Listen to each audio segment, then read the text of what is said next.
किस समाज के लोग किन हालात में रह रहे हैं, उनकी शैक्षिक सामाजिक क्या परिस्थितियां हैं। तमाम विरोध के बावजूद जब देश में भाजपा और सरकार को लगा कि अब देश जागरूक हो चुका है और हम जो मांग कर रहे हैं वो ऐसी मांग है जिसको आप बहुत दिन तक वो ठुकरा नहीं सकते हैं, तो अचानक सरकार ने जाति जनगणना को स्वीकार किया और हमारी मांग को माना। लेकिन जो नोटिफिकेशन इश्यू किया है, पहली बात तो किया है 27 के लिए, 2 साल के बाद कोविड का बहाना लेके कई साल तक सेंसस को डिले किया। अब जो कास्ट सेंसस है उसमें भी कहीं ना कहीं मुझे नियत में हम सब लोगों को शक है कि ये सिर्फ बात को टालने के लिए और अपना वादा पूरा ना करने की पूरी भूमिका बांध चुके हैं। सेंसस भारत में बहुत पहले से हो रहा है और जितने बड़े मुल्क हैं दुनिया में उसमें भारत ऐसा देश है जहां पर बहुत अनुभव, बहुत संसाधन और बहुत समझदारी से इस देश में अलग अलग सरकारों ने सेंसस कराया है। लेकिन आप सरकार की नीयत देखिए, जहां पे 8 से 10 हजार करोड़ रुपया खर्च होता है सेंसस करने के लिए, वहां सरकार ने 570 करोड़ रुपए आवंटित किए हैं बजट में। जिस काम को करने के लिए आप धनराशि आवंटित नहीं कर रहे हो, जिस काम को करने के लिए आपने मौखिक रूप से हां बोल दिया है लेकिन उसकी शुरुआत आप 27 में करना चाह रहे हैं, और जहां पर आप कास्ट सेंसस के बारे में पब्लिक में बोल रहे हैं कि हम बात को मान लिए हैं, लेकिन जो औपचारिक ऑफिशियल नोटिफिकेशन है, जो सरकार की कार्रवाई है, उसमें से वो सारा लगभग गायब है। तो हमारी मांग ये है कि सरकार ने बेवजह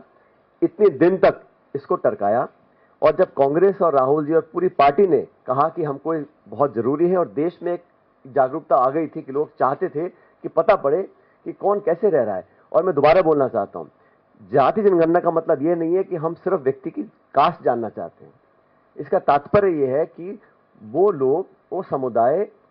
देश में किन हालात में आज रह रहे हैं। जब तक हमें वो आंकड़े पता नहीं पड़ेंगे कि कौन कितना पढ़ा लिखा है, सरकारी नौकरी कितनी मिली है, कितना कमाई कर रहे हैं, कितना लाभ उनको मिल रहा है, क्या स्कीम सरकार के वहां पहुंच रही है कि नहीं पहुंच रही है, इस विषय में जो सबसे बेहतरीन काम हुआ है वो तेलंगाना सरकार ने किया है।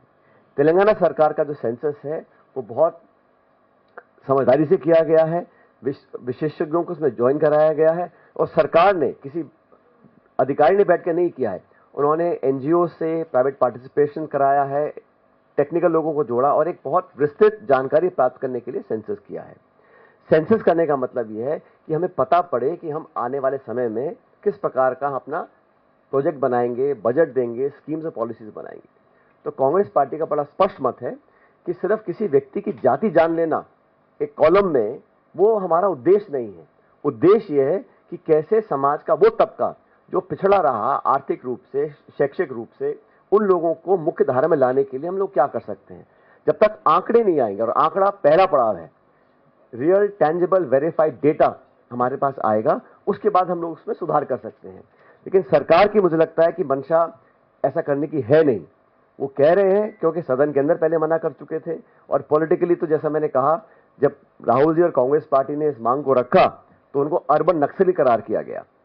तो अचानक इनका मन बदला क्योंकि देश में अब वो अवेयरनेस आ गई थी कि देश के लोग चाहते थे कि हम जाने, और ये जो लोग बोलते थे ये देश को तोड़ने का काम है, इससे जातिवाद बढ़ जाएगा, ये सरासर गलत है। मैं फिर दोहराना चाहता हूं, तेलंगाना सरकार ने जो सेंसस किया है उसका जो ऑब्जेक्टिव है वो सिर्फ किसी की जाति पूछना नहीं है, वो किन हालात में रह रहे हैं, उनके बच्चे क्या पढ़ रहे हैं, क्या वो खाते हैं, कैसे वो रहते हैं, और क्या उनको आगे मदद करने के लिए हम कर सकते हैं। तो मोटा मोटा ये हमारा उद्देश्य है। लेकिन सरकार का जो बजट आवंटन किया है, इंस्टेड ऑफ 10,000 करोड़ 570 करोड़ आवंटित किया है। नोटिफिकेशन में जो कमी आपको मैंने पहले बता दी है, और ये जो डिले कर रहे हैं, कोई वजह नहीं है कि इसको आपने आज अनाउंस किया, और ठीक यही काम उन्होंने किया महिला आरक्षण को लेकर भी। इतना लंबी समय सीमा बांध दी है कि वो कब पूरा होगा कोई जानता नहीं है। तो सरकार सिर्फ ध्यान डाइवर्ट करने के लिए, और इस इशू पे, क्योंकि ये इशू पॉलिटिकल इशू बन चुका था और कांग्रेस और हमारे तमाम जो सहयोगी दल हैं इसकी पुरजोर मांग करते थे, तो कोई ना कोई बहाना डालकर आज उन्होंने इसको स्वीकार किया है। लेकिन मुझे नियत में खोट दिखता है, क्योंकि जो उनको करना चाहिए था तत्काल शुरू करना चाहिए था, पर्याप्त बजट आवंटन करना चाहिए था और जिस सोच के साथ हम लोगों ने इस मांग को रखा था वो यहां से बिल्कुल जुदा है। इसमें कहीं कोई ऐसा आंकड़ा नहीं है, ना कोई ऐसी स्पष्टता है कि जिस उद्देश्य के साथ हमने इस मांग को रखा था उसको पूरा करने की हम कोशिश कर सकें। तो मैं दोबारा दोहराना चाहता हूं अंत में कि ये जो सेंसस की जो राजनीति हो रही है इसको बंद कर सरकार को तुरंत प्रभाव से कार्रवाई करनी चाहिए और सरकार ने, तेलंगाना सरकार ने जो किया है उस मॉडल को अडॉप्ट करें। उसमें सिर्फ सरकार एक सेंसस थोप दे उससे बेहतर होगा एक प्राइवेट पार्टिसिपेशन हो, एक्सपर्ट्स का, साइंटिस्ट का,